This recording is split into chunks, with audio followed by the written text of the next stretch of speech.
আমি তো কখনো ভাবিনি আমার স্কুল ফ্রেন্ডকে আমি এই অবস্থায় দেখবো। সব ঠিক আছে তো? এমনি তো সব ঠিকই ছিল, কিন্তু হঠাৎ করে ফিনান্সিয়ালি এতটা ডাউন হয়ে যায় যে বাধ্যতামূলক এখন আমাকে এই কাজটা করতে হচ্ছে। দেখ, আমাকে কোনো স্টোরি শোনাতে আসিস না। এরকম অনেক গল্প আমি শুনেছি। আর তুই এটাও ভেবে নিস না তুই আমার স্কুল ফ্রেন্ড বলে তোকে আমি কাজ কম করাবো। তুই নিশ্চয়ই আসার সময় আমার বাড়িটা পুরো দেখে নিয়েছিস। বেশ বড় কিন্তু আমার বাড়ি, সুতরাং খুব ভালো করে কাজ করতে হবে তোকে। হ্যাঁ, তোর বাড়িটা দেখলাম, খুব সুন্দর। আর আমি সব কাজ খুব ভালো মতো করবো, অভিযোগ করার কোনো স্কোপ দেবো না। এখন তো তুই আমাকে নাম ধরে ডেকেছিস, ঠিক আছে, কিন্তু যখন অন্য কেউ থাকবে তুই কিন্তু আমাকে একদম নাম ধরে ডাকবি না, ম্যাডাম বলে ডাকবি, মনে থাকবে? আর হ্যাঁ, তুই করে তো আমাকে একদমই ডাকবি না, কারোর সামনেও ডাকবি না, এবং যখন আমি একা থাকবো তখনও ডাকবি না। ঠিক আছে। এই দেখ কত জামা কাপড় আমার, প্রতিটা অকেশনের জন্য আলাদা আলাদা জামা।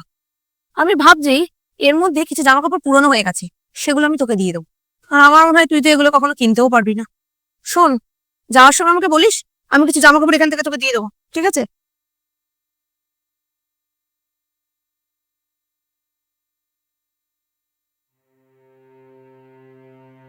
কি হয়েছে ম্যাডাম? ও তুই? হ্যাঁ আমি। কিছু হয়েছে নাকি ম্যাডাম? আমি শেয়ার মার্কেটে সবকিছু হারিয়ে বসে আছি, এমনকি আমার কাছে এখন এই বাড়িটাও নেই। তো বাড়িটা কি করে? হ্যাঁ, আসলে আমি এই বাড়িটাও বন্ধক রেখেছিলাম। তাহলে এখন? তাহলে আর কি, আমার কাছে আর কিছুই বাকি নেই। এখন আমাকে পথে গিয়ে বসতে হবে। কোথায় যাব, কি করব, আমি কিছুই বুঝতে পারছি না।